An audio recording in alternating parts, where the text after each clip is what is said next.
Bismillahirrahmanirrahim. Assalamualaikum warahmatullahi wabarakatuh. Selamat pagi teman-teman. Selamat datang di mata kuliah Manajemen Keuangan Lanjutan.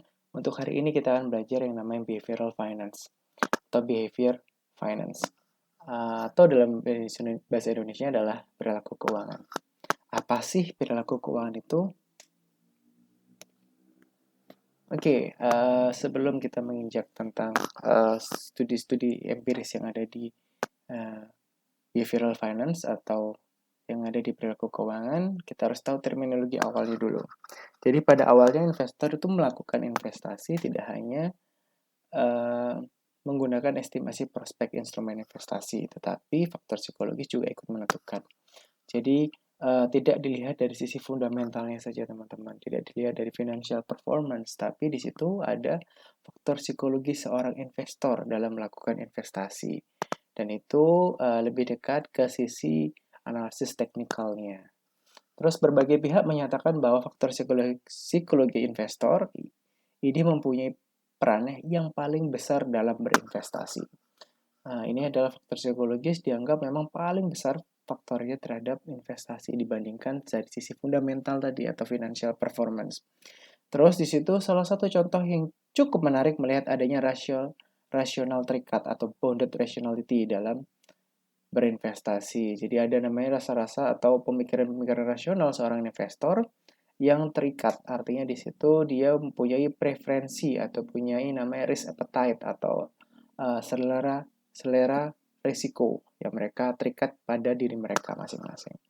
Contoh dari rasional terikat ini yaitu investor selalu melakukan tidak rasional, melakukan kebijakan yang tidak rasional. Misalnya, manajer investasi menawarkan investasi dengan tingkat pengembalian 12% per tahun.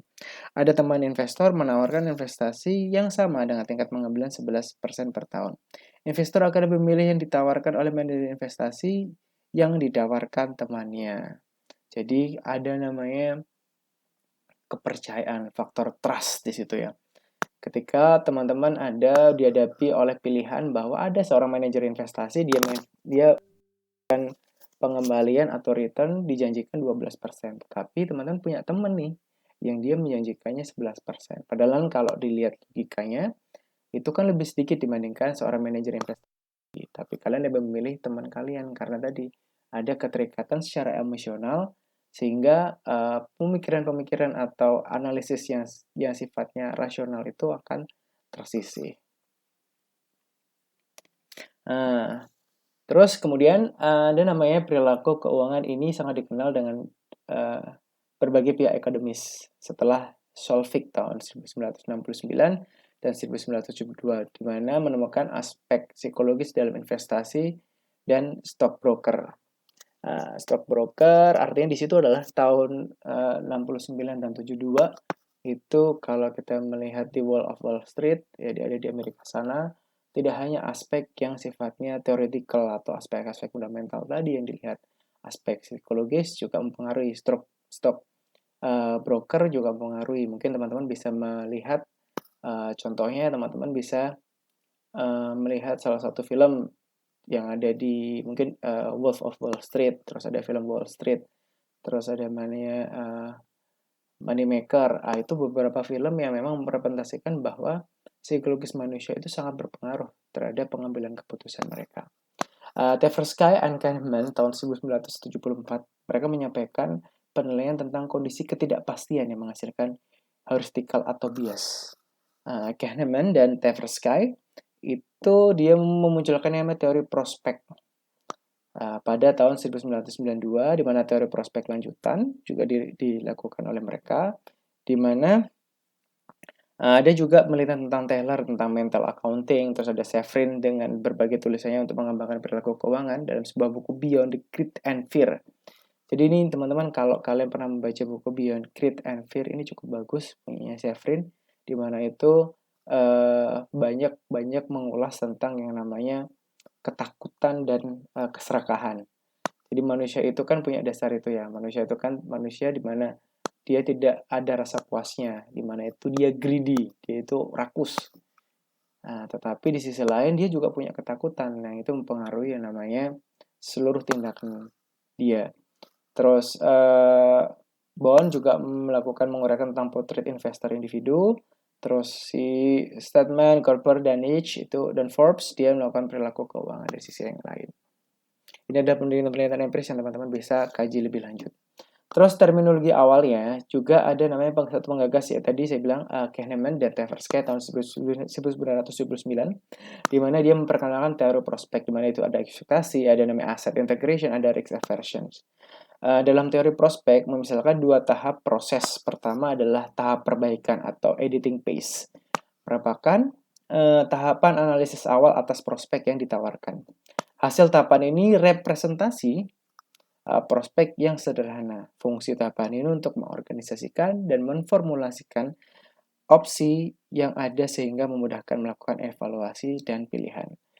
Kedua, tahapan evaluasi atau evaluating phase dan pemilihan prospek yang bernilai tinggi. Ini adalah kita bicara masalah editing phase dan evaluating phase. Jadi ada dua tahap Tversky.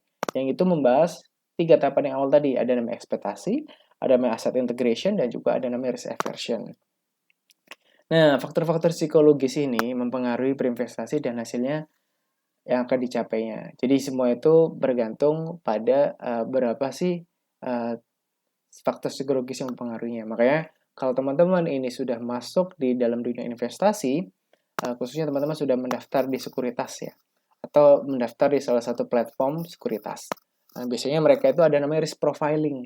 Nah, risk profiling itu untuk melihat profil risiko kalian, atau bisa melihat bagaimana sih si investor A ini menilai suatu investasi dengan tingkat return seperti apa dan tingkat risiko apa yang mereka maui. Nah, ini kita masuk di behavioral finance. Makanya Shevrin tahun 2000 mendefinisikan behavioral finance adalah studi yang mempelajari bagaimana fenomena psikologis mempengaruhi tingkah laku keuangan. Terus Knopfsinger tahun 2001 mendefinisikan perilaku keuangan, yaitu mempelajari bagaimana manusia secara aktual berperilaku dalam sebuah penentuan keuangan atau financial setting. Nah, si Severin juga melanjutkan bahwa menyatakan ada tiga tema yang dibahas dalam perilaku keuangan, di mana tema tersebut dibuat dalam pertanyaan seperti ini. Apakah praktisi keuangan mengakui adanya kesalahan karena selalu berpatokan pada aturan yang telah ditentukan atau rule of thumb-nya?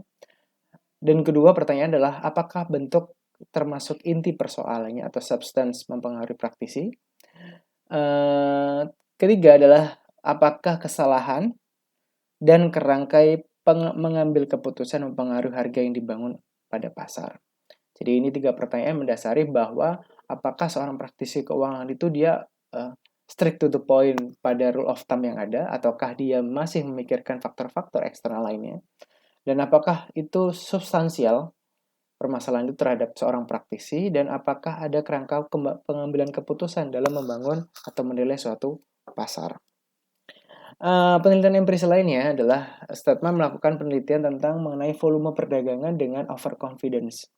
Penelitian ini menggunakan metode VAR dan impulse response function untuk menilai hipotesis trading volume dan implikasinya pada overconfidence. Jadi teman-teman ini Stedman dan kawan-kawan tahun 2003 ini pernah melakukan yang namanya riset atau penelitian tentang volume perdagangan terhadap overconfidence. Jadi biasanya ini sering terjadi di mana ketika kondisi dari suatu investasi itu dia posisinya adalah bull atau posisinya dia lagi hijau, biasanya orang itu terdorong karena volume perdagangan itu bagus. Karena dengan volume perdagangan bagus berarti kan orang itu pada high demand di situ. Dan itu menciptakan rasa overconfidence di mana dari sisi teknikal bisa dilihat mungkin pada suatu saat dia ada peak, dia akan menuju ke namanya nanti kalian belajar namanya left soldier atau left soldier atau right soldier, di mana di situ teman-teman akan belajar yang namanya bagaimana dia pada saat kondisi support atau kondisi resisten. Nah, itu teman-teman akan belajar di manajemen investasi kalau teman-teman tertarik berikutnya. Terus Kamiyasaka dan kawan-kawan tahun 2003 itu dia melakukan tentang penelitian mengenai pola investasi dan kinerja kelompok di Jepang.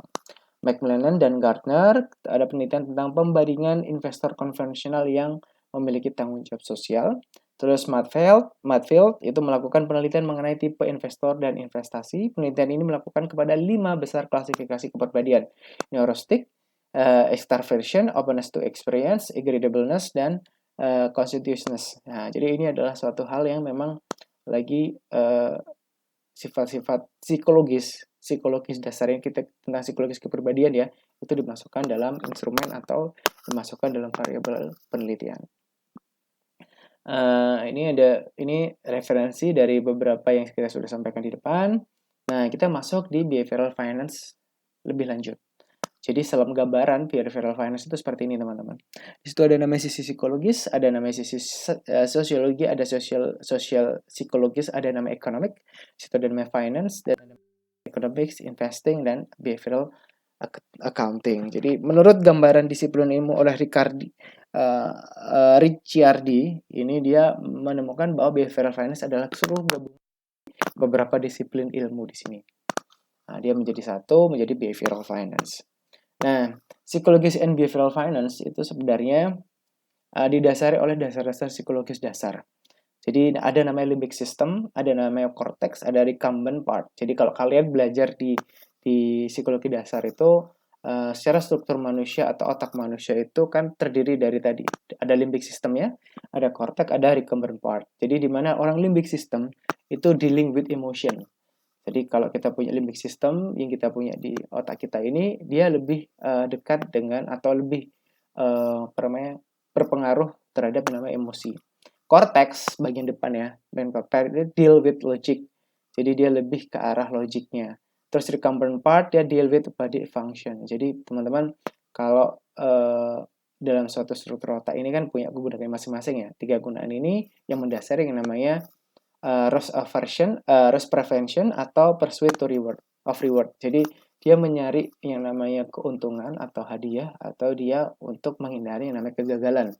Jadi psikologi dasar itu yang diciptakan oleh, yang dimunculkan oleh stimulan dari otak kita itu mendasari yang namanya loss prevention atau pursuit of reward. Nah, ternyata dalam beberapa riset itu ditemukan bahwa behavioral finance theory ini dia lebih mendasari bahwa bukan excitement to gain, tapi lebih ke fear of loss. Jadi pendekatannya adalah kebanyakan mereka dalam sebuah riset itu di financial behavior itu banyak yang mereka itu merefleksikan pada ketakutan untuk kegagalan atau kerugian dibandingkan keinginan atau excitement terhadap yang namanya keberhasilan atau pendapatan atau yang akan mereka dapat atau return yang mereka dapat. Itu dinyatakan oleh Psychology Behavioral Finance. Nah, di sini ada beberapa contoh teman-teman. Contoh ini adalah Psychology and Behavioral. Judulnya adalah Psychology of the Financial Decision Making, Application Trading, Dealing, and Investment Analysis oleh Dennis J. Elton, di mana di situ ada beberapa indikator atau variabel yang dilihat adalah financial decision making, financial knowledge, dan financial strategy. Di sini muncul beberapa di mana itu gambarannya tentang psikologi faktornya. Jadi dia bikin kayak scatter plot titik-titik itu ya, di mana beberapa para sampling ini namanya adalah beberapa para populasi sampelnya itu menilai bahwa mana aja sih yang paling penting antara financial decision making, financial knowledge, atau financial strategy. Dia melihat dari sisi degrading dari sisi ratingnya dan bagaimana sih relasi atau hubungan antara variabel yang ada. Terus kemudian ada namanya sosiologi in behavioral finance. Tadi psikologi ya. Kalau sekarang sosiologi ini lebih ke arah, kalau teman-teman paling mudah itu adalah melihat dari sisi demografinya. Jadi investment return, gap and behavior gap, terus retirement saving gap ini dicontohkan seperti ini. Jadi ini melihat bahwa dalam sisi psikologis itu berpengaruh terhadap yang namanya perilaku keuangan. Sosiologi itu lebih ke arah bagaimana sih keadaan sosial mereka. Terus gampangnya itu adalah kalian mendeteksi dari sisi demografinya. Ini akan mendata berapa tingkat pendidikan mereka, berapa penghasilan mereka, terus bagaimana berapa pengeluaran mereka, itu bisa menjadi salah satu variabel untuk mengukur yang namanya financial behavior. Nah, contohnya economic, sociological and psychological factor saving behavior in Turkey case. Jadi ini adalah salah satu contohnya ya teman-teman. Kalau mungkin tertarik di bidang keuangan dan kedepannya ingin meneliti atau ingin skripsinya diambil keuangan, ini salah satu indikator atau variabel yang bisa kalian lihat. Ada nama ekonomik, ada nama sosiologi, ada namanya psikologi. Jadi ini bisa diambil. Tapi tidak semua ya teman-teman. Mungkin kalau penelitiannya bentuknya seperti ini, kan ini banyak sekali indikatornya. Jadi mungkin kalian bisa pilih salah satu. Kalau mungkin kewajiban kalian untuk bikin skripsi itu kan hanya 3 variabel ya. Minimal 3 variabel. Jadi nggak usah terlalu ngambil banyak. Mungkin kalau kalian menggunakan SAMS atau SPSS sekalipun, atau kalian menggunakan PLS, itu kalian bisa menggunakan metode-metode seperti ini. Nah, teman-teman, atau Warpath, atau menggunakan namanya beberapa aplikasi yang lain, itu teman-teman bisa menggunakan dengan indikator atau variabel yang ada di sini. Nah, ada financial knowledge and financial literacy. Jadi ini adalah implementasi dari salah satunya adalah financial behavior. Jadi financial knowledge itu dilihat dari stock of the knowledge acquired through the educations or experience, specifically relate to the essential personal finance concept and product. Terus yang kedua tentang kalau kita bicara mengenai financial literacy, the ability and confidence to effectively apply the rush or use knowledge relate to the personal finance concept and product. Jadi kalau kita bicara masalah financial literacy, itu tentang keberpahaman atau pengenalan atau mempunyai ability, sudah punya kemampuan dan punya rasa confidence. Sedangkan knowledge itu cuma stock of knowledge. Jadi dia itu sebagai secara edukasi, secara experience dia pernah mendapatkannya, itu financial knowledge. Tapi literacy itu lebih tinggi tingkatannya, teman-teman. Jadi setelah financial knowledge baru beralih menjadi financial literacy. Nah, ini ada beberapa tentang kita mempelajari sedikit tentang financial technology. Jadi financial technology itu banyak pengertiannya. Jadi ada Fintech Weekly menilai that financial technology is a line of the business based on the using software to provide financial services. Jadi financial technology ini dia rata-rata adalah seorang startup di mana dia mengembangkan mentransformasi atau enabler yang namanya kemudahan bagi si penggunanya. Jadi dia menggunakan software, menggunakan pendekatan digital untuk mempermudah orang itu mengakses yang namanya keuangan. Terus fintech is a dynamic segment at intersections of the financial services and technology sector where the technology focus on startup and the market entrance innovate the product and the service currently provided by the traditional financial service industry. Jadi kalau PricewaterhouseCoopers PwC ini dia menilainya seperti itu. Terus Value Stream juga menyatakan bahwa fintech itu adalah the technology that serve the client of the financial institutions.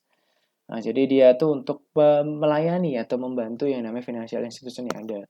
Apakah fintech itu selalu seperti itu? Apakah dia selalu jadi anak perusahaan dari suatu perusahaan keuangan atau institusi keuangan? Tidak seperti itu, teman-teman. Ya, teman-teman tahu sendiri, ada namanya Grab, ada namanya GoPay. Dia menggunakan salah satu instrumen atau salah satu alat bayar atau payment yang mereka bangun sendiri. Tidak berasal dari bank. The Erner dia bilang fintech refer to the use technology to deliver financial solutions. Kantox FX dia juga bilang contractions of finance and technology. Jadi memang fintech ini adalah penggabungan dari teknologi dan finansial. Nah, ini yang ada di Indonesia mungkin teman-teman ini update-nya cukup lama di tahun 2017 kalau nggak salah. Ini 2017 itu fintech itu seperti ini. Jadi ada beberapa fintech produk-produk yang memang sudah menjadi sudah dilegalkan oleh OJK. Jadi kalau kalian punya startup fintech, kalian mendaftar di OJK. Di OJK itu juga banyak requirement yang memang cukup ketat, teman-teman. Ketika kalian bicara masalah beberapa orang itu terjebak yang namanya pinjol ya, pinjaman online. Nah, itu memang teman-teman mungkin beberapa orang juga tidak mengecek bahwa apakah mereka terdaftar di OJK atau tidak. Karena OJK itu memang dia melakukan survei yang cukup ketat dan melakukan yang namanya mitigasi yang cukup ketat ya untuk terkait yang namanya fintech, khususnya di bidang pinjaman online itu. Jadi ini seluruhnya teman-teman, jika kalian tertarik, mungkin teman-teman bisa bikin atau setelah lulus mau bikin, aku bikin startup nih, mau bikin startup tentang financial technology dari sisi apa, dari sisi payment mungkin, atau di sisi lending, kalian tentang pinjaman dan lain-lain. Terus ada namanya POS ya, POS system, Moka, di situ ada Pawon, ada banyak sekali Allsera, ada namanya kasir dan lain-lain. Terus mungkin teman-teman lebih ke personal finance atau wealth management, ada situ ada Bareksa, ada Bibit, ada Stockbit, ada namanya Brankas, dan itu banyak Finansialku, Jurnal ID, itu juga termasuk di wealth management. Ada comparison ini teman-teman ini seperti e-commerce atau commerce untuk produk-produk keuangan. Jadi contoh ada produk keuangan asuransi, biasanya ada di Cek Aja. Terus produk asuransi untuk kredit kuku itu untuk melihat berapa pinjaman KTA, kredit tanpa agunan dan lain-lain. Terus ada InsurTech, itu ada asuransi juga terdaftar di sini. Juga dia ada di comparison itu juga. Terus crowdfunding banyak, crowdfunding kita bisa.com 5 kilo, ada namanya Ideagogo, ada namanya gandeng tangan, itu teman-teman bisa buat. Jadi fintech ini adalah salah satu hot issue ya untuk pada saat ini. Nah, ini yang terakhir teman-teman, ada kelompok. Jadi ada tugas kelompok, satu kelompok masing-masing 5 orang.